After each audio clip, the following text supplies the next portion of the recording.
என்னோட பேர் வெங்கட சுப்பிரமணியன், தூத்துக்குடி மாவட்டம் கழுமலை சேர்ந்த பையன் நான். இப்போ நான் என்ன பண்ணியிருக்கேன் அப்படின்னா, உலகத்திலே நீண்ட மலைத்தொடரான ஆண்டிஸ் மலை, தென் அமெரிக்க கண்டத்தோட உயரமான மலையான அக்கோன்ககுவா 6962 மீட்டர், அதை தமிழ்நாட்டிலேருந்து நான் கிளைம் பண்ணியிருக்கேன். 6000 மீட்டரில் இருக்கும்போது என்ன ஆயிடுச்சு அப்படின்னா, என் டீம்ல இருந்து 3/4 பேர் கீழே இறங்குற மாதிரி ஆயிடுச்சு கால சூழ்நிலை காரணமாக. அப்போ என்னையும் சொல்லி இறங்க சொன்னாங்க.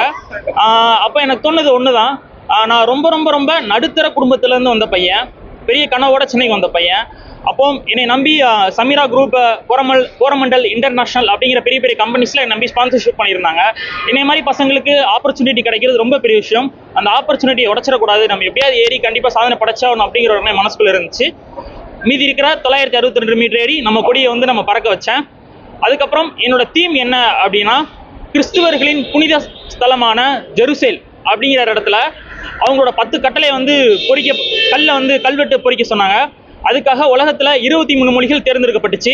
அதுல முதல் மொழியான நம்மோட தாய்மொழி தமிழ் மொழி, 3000 வருஷத்துக்கு முன்னாடி நம்ம தாய்மொழியில சொன்ன கணியன் பூங்குன்றனார் சொன்ன யாதும் ஊரே யாவரும் கேளீர் அப்படிங்கிற ஒரு தீமை செட் பண்ணி தான் இந்த கிளைம் நான் ஏறினேன். இது என்ன அப்படின்னா, நம்ம தமிழ்நாட்டோட ஒற்றுமையை பறைசாற்றுற விதமா, நம்மளோட வழிபாட்டு தலங்கள் வேற, நம்மளோட வழிமுறைகள் வேற இருந்தாலும் தமிழ் அப்படிங்கிற வந்து நம்ம எல்லாரும் ஒன்னா ஒற்றுமையை பறைசாற்றோம். அந்த ஒற்றுமையை பறைசாற்றுற விதமா நான் யாதும் ஊரே யாவரும் கேளீர் அப்படிங்கிற தீமை செட் பண்ணி இந்த மவுண்டன் வந்து நான் கிளைம் பண்ணியிருக்கேன். என்னோட டீம்ல எல்லா கண்ட்ரீஸ்லயும் கிட்டத்தட்ட ஒரு 7 கண்ட்ரீஸ், இஸ்ரேல், ரஷ்யா, அப்புறம் துபாய், ஆஸ்திரேலியா,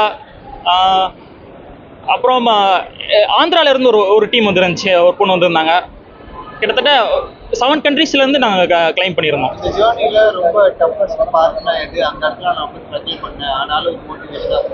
அந்த 6000 மீட்டர்ல இருந்து அந்த 962 மீட்டருக்கு ரொம்ப கஷ்டமா இருந்துச்சு. அதாவது ஈவினிங் டைம் ஆகுது நாங்கள் ஏறிட்டு இருக்கும்போது.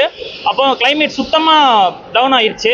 அப்போ அங்க இருந்தாங்க என்ன சொல்லிட்டா, கண்டிப்பா நீங்க இறங்கி ஆகணும், இதுக்கு மேல நம்ம போயிட்டு போனா இறங்கும்போது இன்னும் ரொம்ப கஷ்டமாயிரும், உயிருக்கு ஆபத்தான சூழ்நிலை ஏற்படும் அப்படிங்கிற மாதிரி சொன்னாங்க.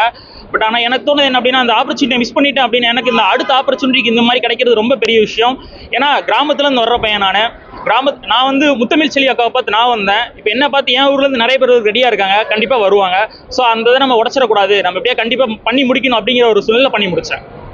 மலையேற்ற பயிற்சிக்கு தேவையான அங்கீகாரம் இருக்குதா தமிழ்நாடு கவர்மெண்ட்லயோ? புரியல, உங்களுக்கு அங்கீகாரம் கிடைக்குதா போறதுக்கு வர்றதுக்கு? எனக்கு இங்க வந்து நிறைய சப்போர்ட் பண்ணாங்க. நம்ம துணை முதல்வர் விளையாட்டுத்துறை அமைச்சர் உதயநிதி சார் வந்து எனக்கு ஸ்டார்டிங்ல இருந்து எனக்கு சப்போர்ட் பண்ணி கொடுத்து கண்டிப்பா உன்னால முடியும்னு சொல்லி பூஸ்ட் அப்லாம் பண்ணி ஏற வச்சாங்க.